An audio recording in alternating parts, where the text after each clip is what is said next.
Hey, it's Rachel, and I want to talk to you about what to do when you have a child who's aggressive. So maybe your child is hitting people or pushing things or even destroying things. Now, obviously, I think we're all going to agree that all of that behavior is unacceptable. The problem is the way we try to shape that behavior, the typical strategies of timeout and taking things away, don't tend to work because all they're doing is trying to change that behavior on the surface. None of those strategies really go underneath the behavior to figure out why it's happening in the first place. And the truth is that when people are aggressive, it's generally because they have these big, huge feelings and they don't know how else to handle it.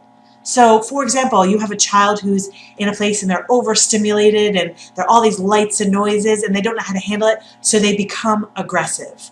Or maybe you have a child who's playing with something on the floor and their younger brother or sister's coming up trying to take it, and they become aggressive. Or maybe you have a child who becomes aggressive towards you when they feel really out of control. In all these situations, those kids are having these big feelings and they don't know how to handle it, so they become aggressive. Now, you may be able to relate to this too. Perhaps your child is really frustrating you. You don't know how to handle it. You become a yeller yourself. So maybe you're not hitting or kicking or any of those things anymore because you have a little bit more impulse control because your brain is further developed, but you still don't know how to handle it and you do things that you regret. So the key here, if we want to deal with aggression and teach our kids to do something different, we have to teach them how to handle it. We have to teach them tools to be able to handle these big emotions. Now, the way I teach parents to teach kids to handle these big emotions is by using things called yuck release strategies. So teaching kids how, when they have these big emotions, they can actually deal with them in a more responsible, respectful way. So these strategies are absolutely independent.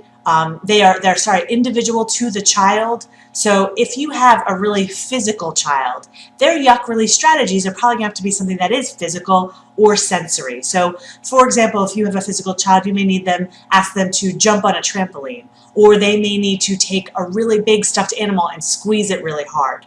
Or they may need to do push-ups against the wall and just push against something really hard. A lot of kids really like that one. But they need some physical release.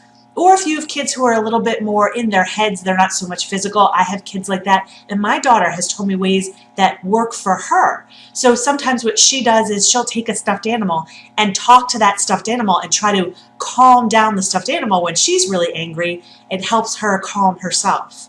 Or some kids may need to just have a phrase that they repeat in their heads. The key is to help them find some way to handle and release the discomfort that they have inside. But the second tip I want to give you, and this one is super important, as much as you need to find a strategy that works for your kids, you have to have them practice it in between times of these huge emotional spaces. Because here's what happens. When kids are really emotionally charged, they will automatically, instinctively default to the behavior that feels comfortable, the behavior they've been doing for a while. So you may teach them these yuck release strategies, but because they're used to doing the old behavior, the aggressive behavior, they won't automatically in the moment do these new yuck release strategies. And you know, if you suggest a yuck release strategy to them in the moment, if you say, do some deep breathing, they're not going to listen to you.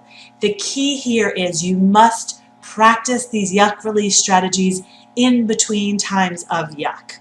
So I hope that gives you some ideas for how to handle aggressive children.